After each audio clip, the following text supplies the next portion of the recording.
E aí pessoal, tudo certo? Aqui quem fala é o Prof. Bruno Segato de História do SESC para Enem, e eu estou aqui hoje para falar com vocês sobre essa data muito especial que é o 13 de maio de 1888, a data em que a princesa Isabel, filha do monarca Dom Pedro II, assinou a abolição da escravidão no Brasil, a chamada Lei Áurea. A gente se pergunta, portanto, certo, aboliu a escravidão, mas desde quando existiu escravidão no Brasil? Basicamente, desde que os portugueses iniciaram a colonização deste território. Lá por 1530, os portugueses começam esta colonização e escravizam primeiramente os nativos, os indígenas. Posteriormente, avançando nas décadas, já em fins do século XVI, nós já temos aí sim a escravidão africana. Milhares de africanos são trazidos à força via tráfico negreiro para trabalhar no Brasil. Então reparem que o Brasil surge enquanto colônia de Portugal e a questão escrava já está na sua origem, já está no seu nascimento. Portanto,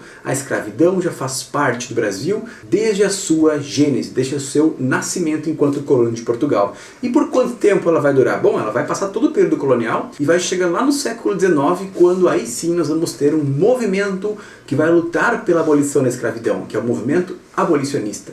Esse movimento abolicionista ganha força na década de 1860, quando alguns indivíduos, literatos, jornalistas, juristas, diplomatas, políticos, vão se engajar em uma luta contra a escravidão no Brasil. De quem nós estamos falando? Castro Alves, Aristides Lobo, Rui Barbosa, Luiz Gama, dentre outros. Eles vão fazer comícios, vão publicar jornais, vão publicar panfletos, vão fazer passeatas, vão atuar em associações abolicionistas, vão atuar em lojas maçônicas, vão ter membros do clero que vão apoiar eles, e eles vão lutar durante décadas para que o governo brasileiro aprove leis que deem liberdade aos escravos. Então, a abolição, primeiro, ela é fruto da pressão do movimento abolicionista de muitos grupos sociais brasileiros que já queriam o fim da escravidão a partir de 1850. Outro fator é importante a gente ter, que tudo em história é processo. Tudo em história é, certo? Uma linha, um processo lento, gradual.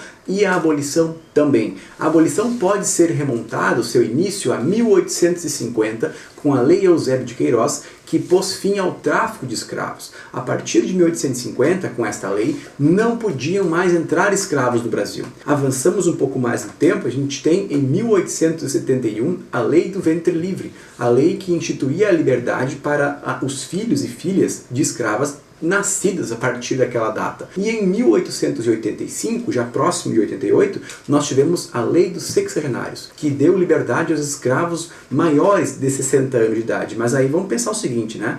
Qual é o escravo no século XIX aqui no Brasil que teria condições de chegar aos 60 anos de idade? Então vejam, é uma lei com uma eficácia prática muito reduzida. Nós temos, portanto, em 1888, a princesa Isabel assinando a Lei Áurea, e durante muito tempo isso foi visto como um ato de benevolência, de humanidade da princesa Isabel. Dois aspectos importantes. Ela é fruto da ação de muitos indivíduos que lutaram por ela durante décadas, e o outro, ela é fruto de um longo processo histórico que a gente pode remontar à década de 1850, graças à força do movimento abolicionista. Passemos para o século XX e a gente tem o seguinte: esta abolição foi feita, beleza, mas o governo brasileiro não tomou medidas necessárias para viabilizar a inserção dos negros naquela nova ordem social, já não mais escravocrata. Ao invés de oferecer oportunidades de trabalho e de formação para os negros recentemente libertados,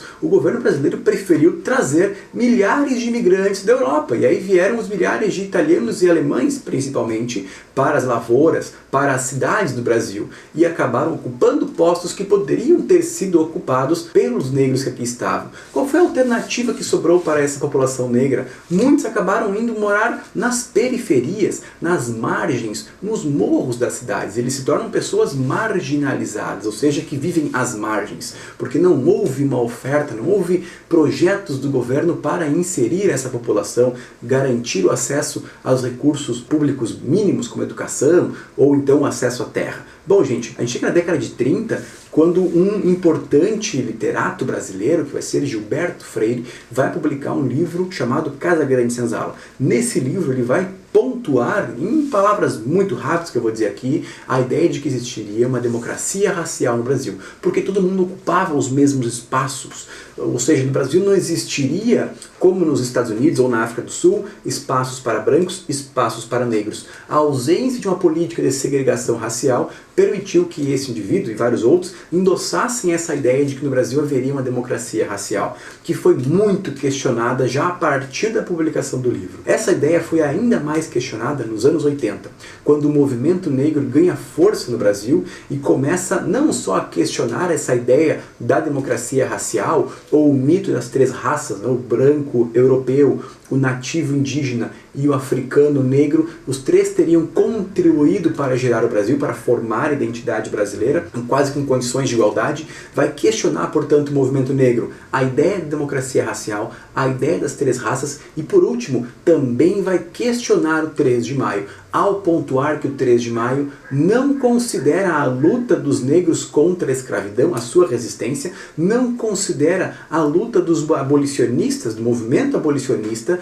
e heroiciza em demasia a princesa Isabel, que aparece como a grande redentora, a grande salvadora, quando a gente já viu aqui que a abolição foi um processo feito por muitas mãos, não somente a mão que assinou aquela lei. Então esse movimento negro nos anos 80, inclusive, vai colocar uma nova data para servir de referência ao movimento negro, que vai ser o 20 de novembro, que a partir de 2003 tornou-se o Dia da Consciência Negra. O 20 de novembro se refere à morte de Zumbi dos Palmares, que seria líder de um quilombo no interior do Nordeste que teria sido destruído nesta data em 1615.